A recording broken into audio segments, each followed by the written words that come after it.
Hello? Yes, this is Red Hook 3-1. That's right, and this is Woody Close. And Virginia. And we're transcribing, as usual, directly from the kitchen of our farm home, Echo Valley Farm in Red Hook in Dutchess County, New York, which is a town about like any other similar-sized village in the country, don't you think, Virginia? And I think that people here in our village do the same sort of things that people in other villages do. And we're hoping right at this moment that all of our friends out there on the air, all of our gal friends and our husband friends, are just taking a little time off here in the middle of the afternoon as we are. And we'll relax from whatever you're doing and make yourself a cup of coffee and sit down and gab a little bit. Why not? I think it's a thing to do, don't you, sweetie? Well, you sound like you think it's a thing You mean to do. I'm really gabbing You're all today? wound up beautifully. I think it's wonderful. At least, dear, you aren't the grumpy type that sits around most of the day waiting for evenfall before Well, he opens his little pink mouth. I am definitely the grumpy type before 10 o'clock in the morning, dear, know, as you well know. Well, some of us were talking about it the other day, some of us marrieds, and we were saying to each other, does your husband speak to you before breakfast? And a great many husbands, I find, just grunt before breakfast. Just grunt a very odd hello to people. That's a pretty horrid word. Yes, indeed it is. Well, they do. The wives just complain bitterly. They say, he never even looks like he has his eyes open. I don't see how he can swallow the coffee. I don't see how he can even see where it is. I'm very glad you're not like that. But I think today it's pretty spectacular of you. Probably because we've been married 12 years. You're now beginning to feel very, very fluent and ad-lib very easily, dear. One day after the anniversary of the 12th anniversary of our marriage, we got a letter from your old friend Tom. And Well, that's now. why you were so radiant and cute today, Woody, I'm sure. leave him in he the writes a bread and butter letter after sponging on us over the whole stop, weekend. Woody. I don't mean that, of course. Aren't but you awful? It's a good word, too. It isn't a good word. It's a bad Anyway, word. he was here for the whole weekend, ate us out of house and home, and this morning arrived a bread and butter letter addressed naturally to you, not to me. Well, of I'm course. his hostess. And I he was. said bread and butter, thank you, but for goodness sakes, why does he have to go on for 4 paragraphs at the opening of the letter, praising you to the skies and telling you all over again all of the things that he told you 12 or 13 years ago before you met me? How young you looked. How well-preserved you are. He didn't say well-preserved. Well, That he sounds should like have. I'm Grant's tomb. Stop it. I'm not well-preserved. I just look young and fun to him, and I am. So there. I'm young as a gay thing. You know what Janie Garvin said to me? No. She said, Virginia, aren't you lucky to have an old beau and an old ham in the locker? She said, I think that's a wonderful combination. Now, just a moment. Let's get this straight. An old ham and an old beau.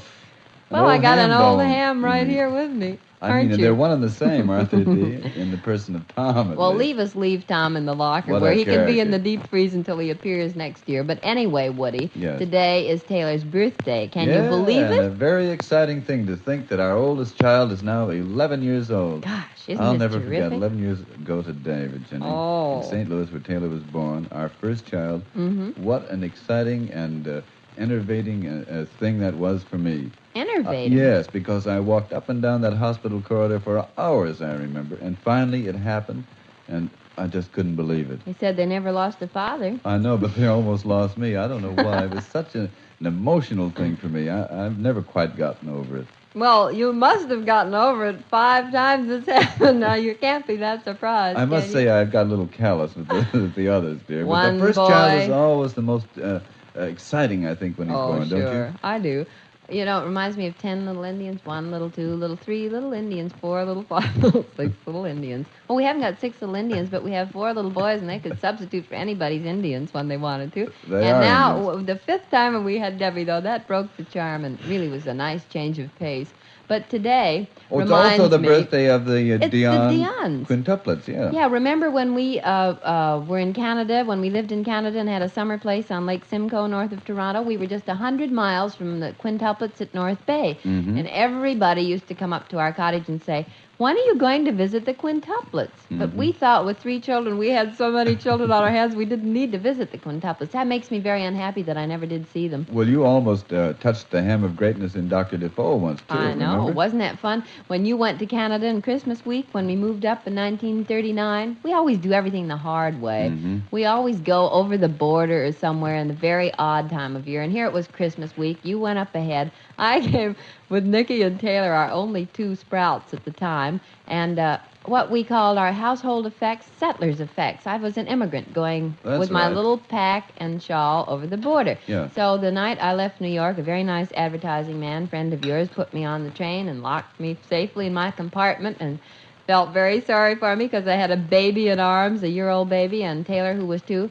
So the porter stuck his head in the door and said, "Lady, you don't have to worry. Guess who's in the compartment next to you?" And I guessed, and it wasn't anybody I ever heard of. And then he said, "Dr. Defoe." He said, "If anything goes wrong with those children, all you got to do, lady, is knock on the panel, and he'll come right in." But he was wrong. Dr. Defoe, I think, had had enough little babies on his knee with the quintuplets, and every time he went by, I left the door of our compartment open so I could get his autograph or have him come in if the children sneezed and see what was wrong. But he didn't look, he just had blinders on. I bet he didn't want to see any children. I have a feeling that he was allergic to them at that point. Well, I think after the Dion's, he might have been, Jen, and after he served on all of the children's committees and things that he did in New York. He was quite a man in his day, you know. Oh, I know he was. I think he was a very nice man and a very exciting sort of guy. Everybody who knew him in New York said he was very fun-loving and a good storyteller and lots That's of fun right. on parties. And certainly ingenious, if you remember how he preserved the lives of those little babies when they were wasn't born. it wonderful? In that homemade incubator. Yeah. Wasn't it a marvelous Gee whiz, story? it makes me feel about 1,000 years old, though, to think that the Dions are 14 years Yeah. old today. Doesn't it seem incredible? Whew.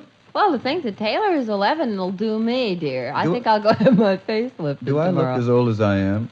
No, you look. Oh, well, that reminds me. You know what happened the other day? I What? shouldn't tell you this. If you were a client and Christopher were looking for somebody to sponsor him, Yeah. he wouldn't be sold. You know what he said? I was sitting in the nursery the other morning feeding Debbie her first bottle, and you came in and said hello to us, and then you went in the bathroom to shave. Mm-hmm. Christopher came in with his pile of clothing under his arm, as he does every morning, and I always direct the operation, teaching him how to dress while I feed Debbie. So then, remember, you came in and you said, "Let me help you," and he said no, he wouldn't. Then you went back to your shaving, and I said, "Why didn't you let Daddy dress you?" And he said, "No, he's a old fellow." Well, that make you feel any all better, right. dear? As far as I'm The concerned, dirty- he's a young fellow, and he can dress himself from now on, too. Well, there's one thing. He's very independent. And he doesn't want anybody to help him, which I think is a good thing. yes. I'm glad to see He's it. very anxious to learn, certainly. Hey, Well- Taylor, can we ask you about your birthday party? How come you wanted to celebrate it on Sunday instead of today? Well, we have more time to play baseball, and you'll be there, and you can umpire the game. Don't think I You're won't, going to too. get As a Daddy matter- off the tractor? As a matter of fact, maybe I'll not only umpire it, I'll be your star player. How's that? Do you kids want him to play with you or just ump? Anything will do. Taylor, how many kids have you finally decided on the number, please? Yeah, dear? How 11, counting the 3 closest. You mean 8 others besides the 3 closest? Well, what Yeah. about Christopher? He asked me, he said, "Mommy, I want to go to Taylor's Well, birthday 12 party." then. Do you want him to come to your Sure, party? I don't care. Well, now, Daddy and I are planning, if it's nice weather, to have weenie roast out on the terrace. Now, what else do you want besides wieners and buns? Have you decided? Coca-Cola. And what else? Anything else? No, Pepsi-Cola. They're bigger bottles. That's a very Oh. canny thought. That's fine. Well, now, what else? Do you want, tell me. Let's get the menu fixed Well, up. let's 'cause see. I have to be sure and mark Ice it. cream and cake, Well, sure. That's understood. and wieners, and Pepsi-Cola. Mm-hmm. And, I don't know. What else should I have? Well, that sounds ample I to think me. something nice and indigestible would be pickles to go with Oh, the ice yeah, cream. pickles. By all means, pickles. How come you're not going to have any girls? Well, I don't see how girls would like to play baseball all afternoon like we're going to. Don't be Well. silly. Did you ever hear of Babe Diedrichson? No. Well, You she's didn't? a little before your time. That's She's a all right. golfer She's now. a great athlete. She was a fine baseball player. Maybe you could find one like The only her. thing I hope you don't do Sunday with your party, Taylor, is take some of those marshmallows out and feed them to the cows down there in the pasture. I'm not Yeah. so sure they'd enjoy it. It Although wasn't- Laddie seems to. Well, he seems to, but last Sunday when they were roasting marshmallows over the open fire on the terrace, you know, Mhm. they got a melted one and offered it to Laddie, and it melted on the outside of his nose. He looked pretty funny. Then Christy took a marshmallow and tried to give it to the Teeter cows that are in the meadow by our west end of the terrace, and the cow would have nothing to do with it, fortunately. I thought maybe Mr. Teeter'd come after Christy. A would- very wise cow indeed. Well, I I- hope that Christy stays out of your pansies, too, Oh, Virginia. Woody, isn't he something? You ought to have a nice fat bowl of them on the living room table over the weekend, don't Oh, you I'd think? love to. You know, Ann Ward was over the other afternoon, and she was very annoyed. She said, "Virginia, It annoys me to see a brand new gardener like you, and she said in parentheses, and not a very good one either, but she was very friendly about it. I can tell With you your something about volunteer pansies volunteering for you, and I never have any luck even with the ones I plant. And she's such a good gardener, you know. It sort of made me feel elegant. Well, maybe it's the condition of the soil or something. It's certainly not the condition of me because I've no reason for anything to grow. It's a pretty dear. amazing thing, dear. Here you've been on the farm for a year now. Almost more than a year, isn't it? Yes, it's getting to be more than a year, dear. Certainly. And what a character you are as a gardener. I'll never forget your having gone down there to the garden club sale there.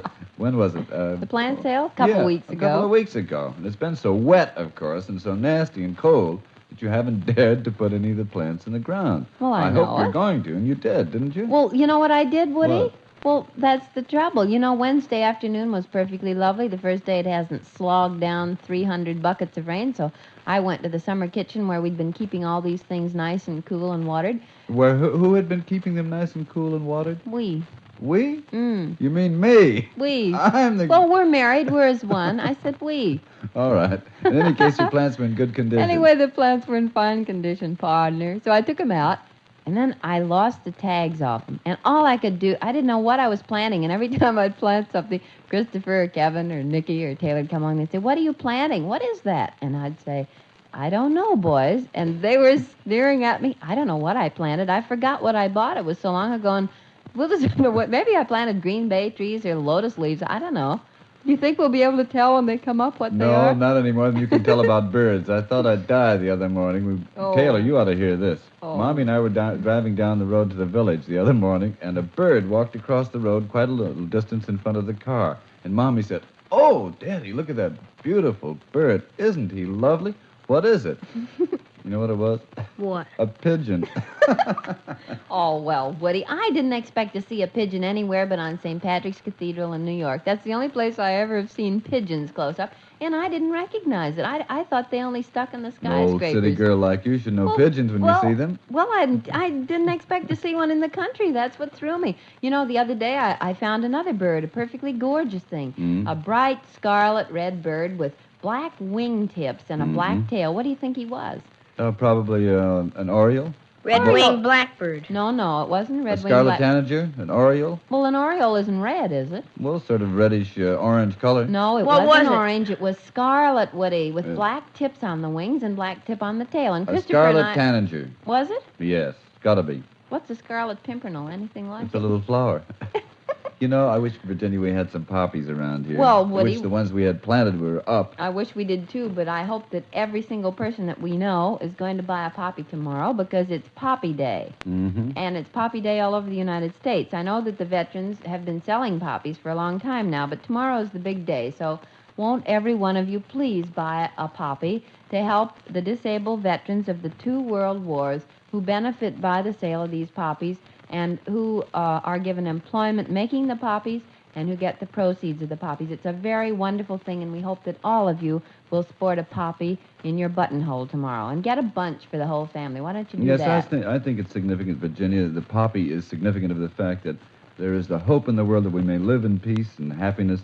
There's a sort of memory for the thousands of disabled veterans of both world wars. And the heroes who fell and who aren't here with us anymore, who are also remembered in these poppies. And I'd like to remember today, Virginia, I think right now, that wonderful old poem about poppies. Remember? Yes, written by that war hero of the First World War, wasn't it? That's right. Colonel John McCrae? In Flanders fields the poppies blow between the crosses, row on row, that mark our place. And in the sky the larks still bravely singing fly, scarce heard midst the guns below. We are the dead. Short days ago we lived, felt dawn, saw sunset glow, loved and were loved. And now we lie in Flanders fields. Take up our quarrel with the foe. To you from failing hands we throw the torch. Be yours to hold it high. If ye break faith with us who die, we shall not sleep, though poppies grow in Flanders fields. I'm sorry we have to leave the air. Goodbye, everybody. This is Woody Close. And Virginia wishing you a very happy weekend. And we'll be with you again on Monday. That's right. We've been transcribing directly from Red Hook, New York. Bye. Goodbye.